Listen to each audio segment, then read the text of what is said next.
Bonjour mes enfants. Ok, ça passe. Mon fils Koudou? Koudou est là? Il n'a pas de crainte. Il ne faut pas avoir peur. Je me souviens, le mois passé, je suis en Europe, j'étais appelé.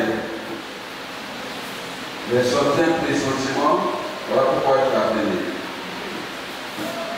Dès que j'ai tombé malade, l'homme qui a appelé comme un commandant, c'était moi. C'était moi. Le mois passé, je suis en Europe, j'ai senti sa famille qui est venue chercher. Très tôt, j'étais dans le métro, je l'ai appelé. Et hier, si ça va, on s'attendait pas. Et voilà qu'il est couché, on doit lui faire piqûre. Dieu prend mon image pour dire au médecin qu'il ne faut pas le piquer, sinon il va mourir. Cet homme, c'était moi. J'étais encore dans mon rêve aujourd'hui, où les gens sont en train de tirer. Si on ne fait rien, ils vont faire quelque chose. Il faut qu'on fasse quelque chose maintenant. Maintenant, tu vois cette même tenue, dans 3 jours, tu vas me voir ça dans ton rêve. Je vais t'aider à fusiller quelqu'un. Il va mourir cette année, il va te voir.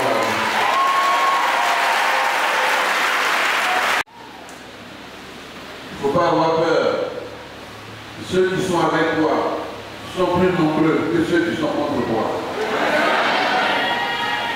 Ne crains rien. Ne crains pas rien. Dieu veille sur toi. Et Dieu va donner gloire à son nom. Non. Est-ce qu'il y a la joie quand quelqu'un paye une voiture? Est-ce qu'il y a la joie quand quelqu'un est guéri? Non. Mais ça, c'est un langage codé, il faut qu'il décolle quand même. Est-ce qu'il y a la joie quand quelqu'un est guéri? Il dit non. Mais il y a beaucoup de joie au ciel quand une seule âme se convertit. C'est ça?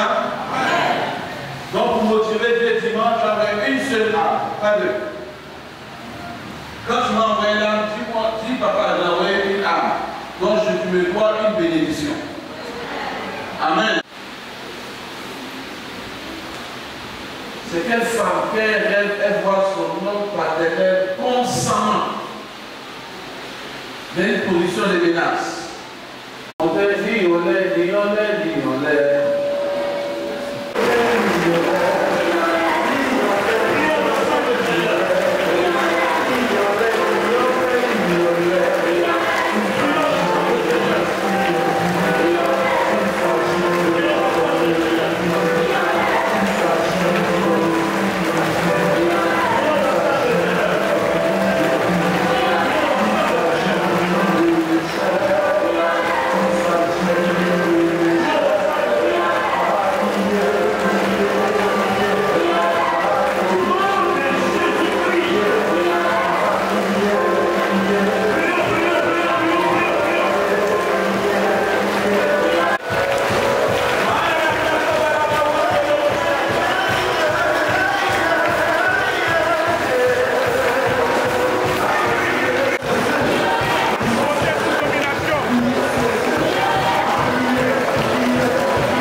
Veuillez vous asseoir, que Dieu nous bénisse.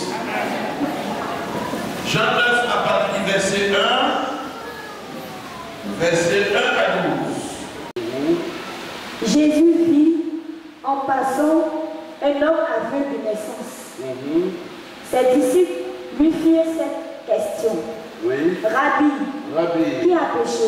Qui a péché? Cet homme ou ses parents? Cet homme ou ses parents? Pour qu'il soit né aveugle. Pour qu'il soit né aveugle. Jésus répondit. Ce n'est pas que lui ou ses parents aient péché. Ce n'est pas que lui ou ses parents aient péché. Mais c'est afin que les œuvres de Dieu soient manifestées en lui. C'est afin que les œuvres de Dieu soient manifestées parmi vous. Il faut que je fasse tandis qu'il est jour les œuvres de celui qui m'a envoyé. Il faut que je fasse tandis qu'il est jour les œuvres de celui qui m'a envoyé. La nuit vient où personne ne peut travailler. La nuit vient où personne ne peut travailler. Pendant que je suis dans le monde, Pendant que je suis dans le monde, je suis la lumière du monde. je suis la lumière du monde. Après avoir dit cela, il cracha à terre et fit de la boue avec sa salive. Il fit de la boue avec sa salive. Puis il appliqua cette boue sur les yeux de l'aveugle. Puis il appliqua cette boue sur les yeux de l'aveugle. Et lui dit, Et il dit, va et lave-toi au réservoir de Siloé. Lave-toi au réservoir de Siloé. Il y alla, se lava, et s'en retourna voyant clair. Ses voisins et ceux qui auparavant l'avaient connu comme un mendiant disaient, n'est-ce pas là celui qui se tenait assis et qui mendiait? N'est-ce pas là celui qui se tenait assis et qui mendiait? Les autres disaient, c'est lui. D'autres disaient, non. Mais il lui ressemble. Et lui-même disait, c'est moi. Il lui dit donc, comment tes yeux ont-ils été ouverts? Il répondit, l'homme qu'on appelle Jésus a fait de la boue. A oint mes yeux. Et a dit, va au réservoir de Siloé. Et lave-toi. J'y suis allé. Je me suis lavé. Et j'ai recouvré la vue. Ils lui dirent, où est cet homme? Il répondit, je le sais. Merci. Seigneur, mais comment Jésus est souverain? En temps normal, est-ce qu'il a besoin de cracher par terre? Il n'a pas besoin. Lui-même, il a la parole. La Bible dit, il y a un monsieur qui est né aveugle. Voilà que les disciples demandent au Seigneur, il a péché, ou bien son père a péché, ou bien sa mère a péché. Le problème des chrétiens, dès que quelqu'un commence à avoir un problème à l'image des gens, on se dit, non, ça c'est sûr qu'il a péché en semaine, ou bien il a fait quelque chose en semaine, ou bien il a fait quelque chose. Non, il ne s'agit pas de ça. Écoute-moi très bien, tu peux avoir un mal en toi. Ce mal n'est pas venu pour te tuer, mais ce mal est venu pour glorifier le nom de Jésus. Voilà pourquoi quand Lazare était malade, Jésus n'a pas bougé. Quand Lazare était mort, premier jour il n'est pas parti. Parce que rien n'atteste qu'il était mort. Deuxième jour, il n'a pas bougé. Troisième jour, il n'a pas bougé. Le quatrième jour, où ils l'ont enseveli, c'est là que Jésus est entré en action. Je vais dire à quelqu'un, le mal que tu as, ce n'est pas pour l'hôpital. Le mal que tu as, ce n'est pas pour quoi que ce soit. C'est ici, Dieu glorifiera son nom, afin que son nom soit glorifié dans ta santé, dans ta vie. Voilà que cet homme, Jésus lui dit, tu n'as pas péché, ton père n'a pas péché, ta mère n'a pas péché, mais le mal que tu as est venu afin que le nom de Jésus soit glorifié. Vous savez que les gens aujourd'hui, pour que l'homme croit au Seigneur, il veut voir quelque chose. Non, il veut voir. Si tu ne te convaincs pas avec un miracle quelconque, il ne peut pas se convertir. Voilà pourquoi les miracles sont là pour les apparts. Les apparts pour ceux qui ne connaissent pas Dieu. Sinon pour nous, un miracle, c'est un miracle. Le plus grand miracle, c'est quand quelqu'un dit, je ne pêche plus. Mais voilà que Jésus appelle cet homme. C'est qui m'a impressionné. Quand Jésus l'a appelé, il lui a fait poser les mains. Aujourd'hui, quand il écrit, sort de l'ordinaire, soit il n'impose pas les mains, il fait les actions prophétiques, on dit non. Là, Dieu n'est pas là-bas. Parce que c'est que nous, on connaît, la Bible nous imposerait les mains aux malades et les malades seront guéris. Ça trouve l'église en retard. Voilà pourquoi l'église diabolise tout ce qui est action prophétique. C'est pas normal. Notre Dieu est multidimensionnel. Il agit comme il veut. Il fait ce qui lui plaît. Voilà pourquoi quand tu veux être un bon serviteur de Dieu, ne sois pas à l'écoute du peuple. Quand tu es à l'écoute du peuple, tu feras des erreurs. Dieu peut t'inspirer quelque chose qui est inhabituel. Mais quand tu ne te laisses pas inspirer par Dieu, quand tu te dis, on dira quoi de moi? Si tu veux écouter, on dira quoi de moi, tu ne seras pas serviteur de Dieu.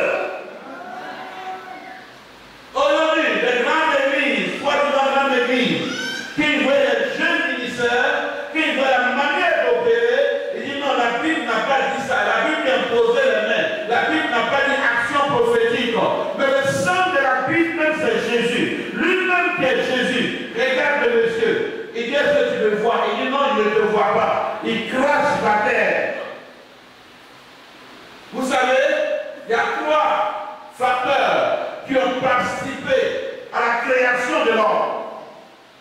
Il y a la parole, il y a le sable et il y a l'eau. La parole. Dieu dit que la terre soit et la terre. Si Dieu est un bobo, la terre n'allait pas venir. La terre existait quelque part. Mais il fallait que la parole amène la terre à l'existence. Dieu également a dit, après avoir créé la terre, tout et tout, il a commandé, la terre était là, l'eau était là, il a commandé que les eaux se séparent. Après quoi, la création également, la terre a participé grandement à la création. Mais dis-moi, quand l'argile est là, sans l'eau, est-ce qu'on peut faire quoi de l'argile? Rien. Maintenant, quand l'argile était façonnée, pour que l'homme soit l'homme, Dieu a parlé sur lui. Donc voilà que cet homme est né. Mais ce qui est naturel, il n'a pas les yeux. Maintenant, pour créer les yeux, il faut que Dieu lui-même fasse recours à la terre. Voilà pourquoi il a créé la terre. Il a caché l'expression de la parole. Il a fait la boue. Quand il a fini de faire la boue, il a ouvert ses yeux. Et il dit maintenant, c'est vrai que tu es aveugle. Est-ce qu'on peut dire un aveugle, sort d'ici, rentre à l'hôpital? Est-ce qu'il peut aller seul? Je dirais non. Quand il a craché par terre, maintenant il a ouvert ses yeux, il a dit maintenant par la foi, va à la piscine de Siloé. Il a tamponné jusqu'à qu'il arrive à la piscine, il a pris l'eau, qu'il a lavé son visage, il voyait clairement. Je vais dire à quelqu'un, même si tu n'as pas d'enfant, même si tu n'es pas enceinte, va à la maternité. Cette année, l'Éternel fera un miracle pour toi. Même si tu n'as pas de visa, va à l'aéroport. L'Éternel fera un miracle pour toi. Tu auras un visa cette année, car l'Éternel est le Dieu de la création. Inspiré par Dieu, par moment il est comme un psychopathe. Parce qu'il n'est pas dans ce qui est ordinaire. Le Dieu qui marche avec lui peut lui inspirer les choses inhabituelles. Remarquez, pour ceux qui ont suivi ce ministère et qui sont dans ce ministère, on sort de l'ordinaire. Non, on n'est pas la même chose. Vous savez, les églises évoluent par famille. Les églises évoluent par l'appel de l'homme de Dieu. Quand tu vois une église, la nature de l'église, c'est la nature de l'homme de Dieu. J'ai vu un collègue qui est venu me voir. Il dit par moment, Dieu m'inspire des actions prophétiques, mais quand j'ai envie de faire, j'ai peur. Il dit, mais si tu n'es pas courageux, tu ne peux pas tuer Goliath et prendre sa tête présentée à quelqu'un. Non, c'est la réalité, c'est le courage. Est-ce que tu crois que c'est aisé? Parmi 100 pasteurs, toi tu sors de l'ordinaire, tu dis ce dimanche, porter la Bible que vous n'avez pas encore portée, ou bien porter la Bible que vous devez porter pour aller au travail. Ils vont te voir comment? C'est maintenant, il y a trop d'actions prophétiques. Hein? Maintenant, bon, tous les enfants, ça c'est normal, ils sont contents pour ça. Mais il y a 10 ans en arrière, où l'homme diabolisait les actions prophétiques. Combien de temps il dit à quelqu'un, en venant aujourd'hui, tout le monde avoir une bouteille d'eau, on va faire une action prophétique. Mais tout le monde va te dire, elle est bizarre. Mais écoute-moi très bien. Dieu n'est pas dans le nombre dans beaucoup de voix, mais Dieu est dans une seule voix. Tous les prophètes disent à la montrera la victoire. Montrera la victoire. 400 prophètes. Maintenant, Michel est arrivé. Michel dit, ah, il a eu peur d'abord. Tout le monde dit, ta sœur va dire oui, non. Michel dit, montrera la victoire. Le roi dit, non, ne le dira pas. Dis-moi ce que Dieu t'a dit. Il dit, ah, tu veux savoir la voix de Dieu? Moi, déjà, tu m'as diabolisé. Vous savez comment il est arrivé? Tandis que le roi appelait tous les prophètes, il n'a pas appelé Michel. Il sait, un jour Michel s'est blessé, il est venu devant le roi. Il dit, oh roi, regarde-moi, c'est comme ça qu'Israël sera découpé très bientôt. Et d'autres iront même en exil. Le roi dit, quoi? Tu n'as pas longue vie. Non, tu n'as pas longue vie. Aujourd'hui, les rois de ce monde, ils n'aiment pas la vérité.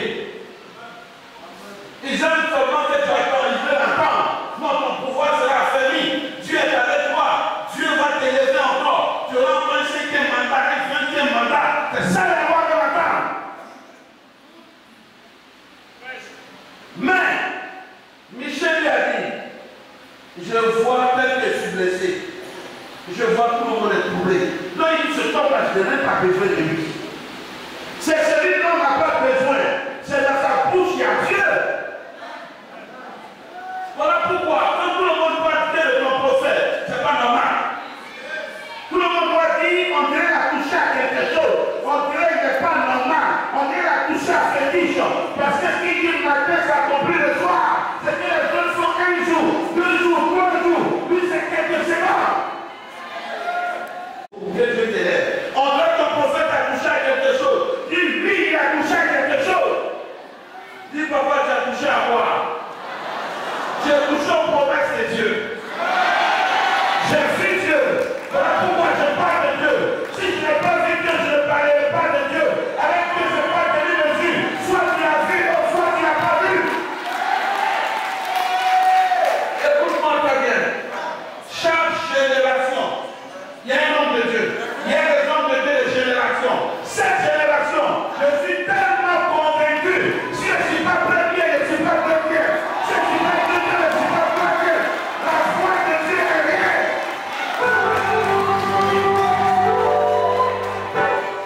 Laisse-moi te dire, par contre, pour les 15 véritables hommes de Dieu, c'est parce qu'ils disent. Dieu, c'est la parole. Au commencement était la parole. Et la parole était avec Dieu. Et la parole était Dieu. Elle s'est fait chair, pleine de grâce, habitée parmi nous. Je lui crie de Nazareth.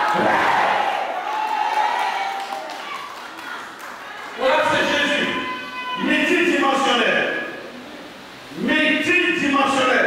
Regardez Élie. Quand cet enfant est mort, Élie n'a pas imposé les mains, mais Élie imposait tout son corps à l'enfant.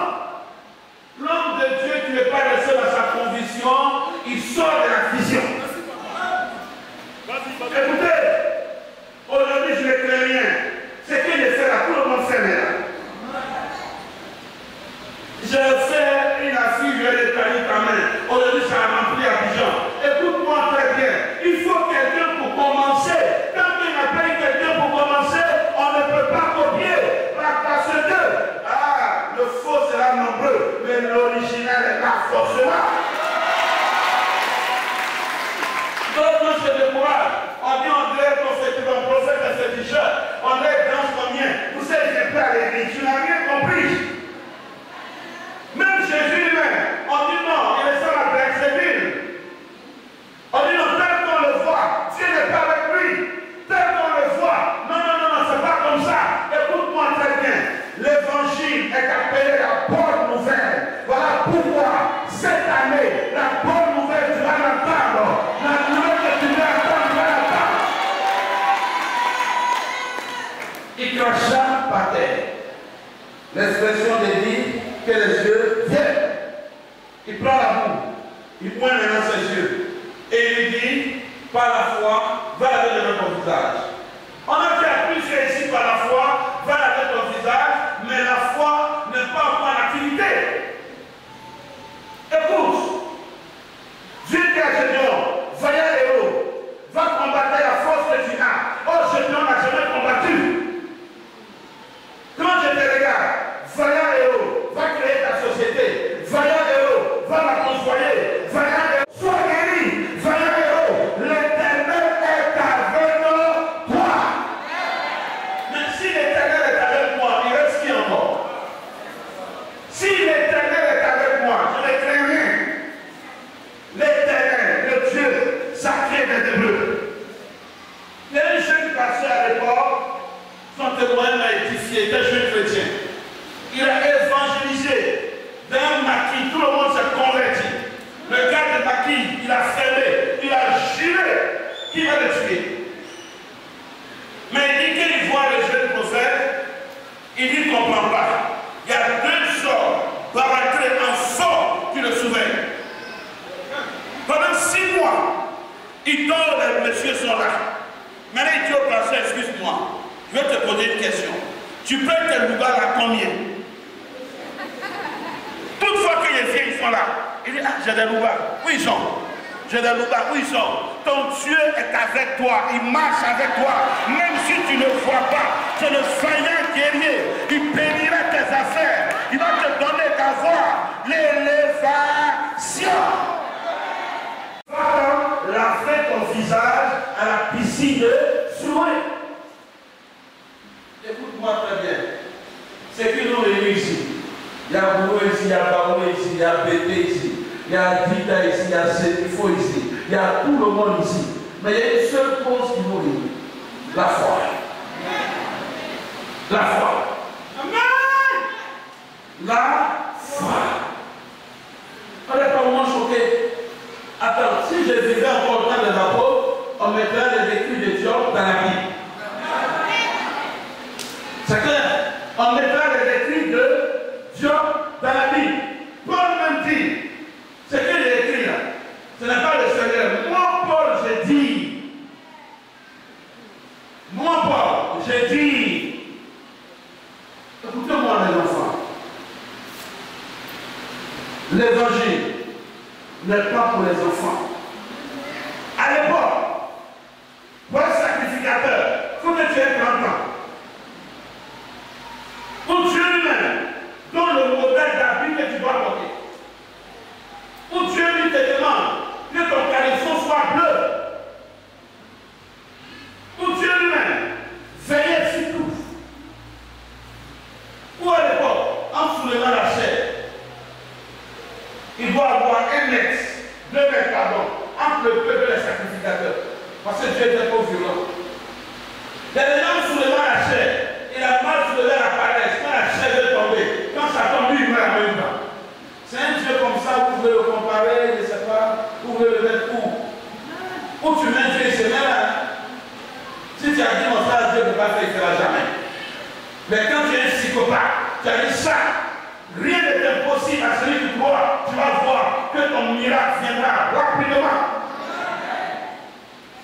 On a beaucoup, on écoute la parole, mais on n'a pas la même compréhension. J'aime ce qu'on a la foi des enfants. Lui, il couche ici, tu couches là. Tu lui sautes, tu sautes. Je suis ton père. J'ai dit, dimanche prochain, cette mauvaise coupe que j'ai vue, on va la briser. On va la briser.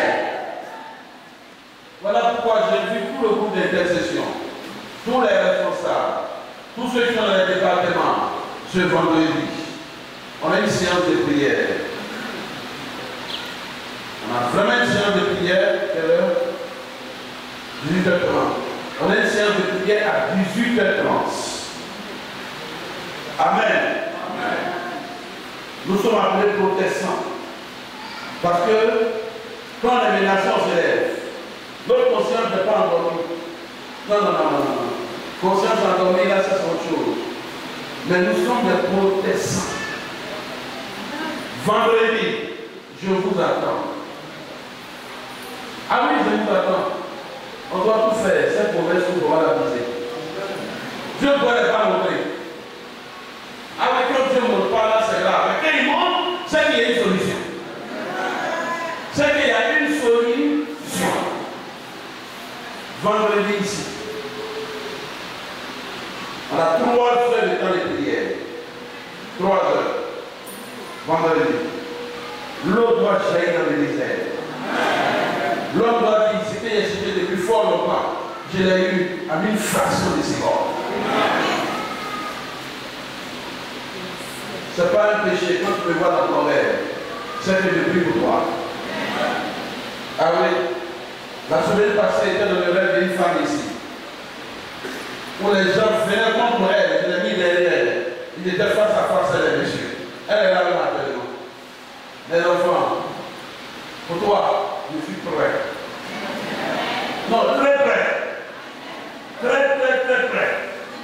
J'ai dit, c'est une dame qui va se présenter. Elle avait la tête close. J'ai proféré, tu es guéri. Elle vient ne croit pas. Et tu es guéri, elle ne croit pas. Je vais vous cracher. Elle a craché de la main. Ah oui, il y a plus de 15 ans. Mais me voilà. Le bon berger, il donne sa vie pour les bébés. C'est pas qu'il voit la bête venir, non, attends, on va nous dire. Non, le bon berger donne sa poitrine. Je ne serai pas long. Mais ce que j'ai dit, la parole a craché. La terre a créé l'homme. L'eau a créé l'homme. La parole a créé l'homme. Ces trois choses, ensemble, ont envoyé le miracle des cieux. Je vais te dire quelque chose. L'Éternel ne t'a pas oublié. Toute action prophétique qu'on fait ici, il faut croire. On ne peut pas faire ici 2 mois sans cette action prophétique. Croire, c'est l'action prophétique. Et crois que ton miracle va sortir absolument. Car l'Éternel est avec toi. Et l'Éternel marche avec toi. Dis-moi amen plus fort.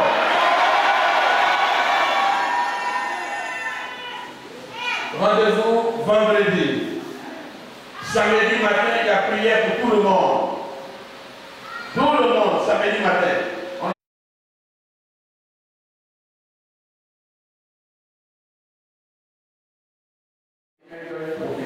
Cette prophétie avec toujours pas s'accomplir. Alléluia. Donc si tu sais que ta vie t'intéresse, tu sais que tu as besoin d'exaucement, tu sais que quand tu regardes ta vie, la condition que tu vis présentement ne t'arrange pas, bien avec toi, si tu es chez toi, c'est toi que tu ne t'aimes pas. Alléluia. Moi je suis pragmatique, tout ce que je viens, c'est la même chose. C'est la même prière. Il était là quand je lui ai dit à toi, c'est une autre forme encore que Dieu est en train de lui montrer. Vous dites que certainement nous sommes attaqués parce qu'on est parti au commerce à ABL. Pendant que nous sommes en train de prier, il y a un truc qui est en train de prier pour qu'il pleut. Ça veut dire que pendant que tu viens à l'église, il y a un truc que tu ne viens pas à l'église. Comprenez? Donc si vous jouez avec votre vie, c'est pas lui qui fait ce que Dieu lui demande de faire. Si toi-même tu n'as pas envie de faire, il y a ton problème. Alléluia. Mais quand ton problème va me faire mal, je ne veux pas que tu aies un problème. Dis amen. C'est comme un papa qui met son enfant à l'école, il fait toutes les écoles possibles. Pour les cotisations à l'école paye. Mais il faut étudier, je n'étudie pas. Fais l'année, le papa qui paye l'année suivante. Parce que c'est école privée. Il dit quand maintenant tu as tout fait, examen zéro, il s'arrange encore, il paye examen pour toi. Il n'y a pas de travail, il s'arrange, il voit un ami, on lui donne le travail.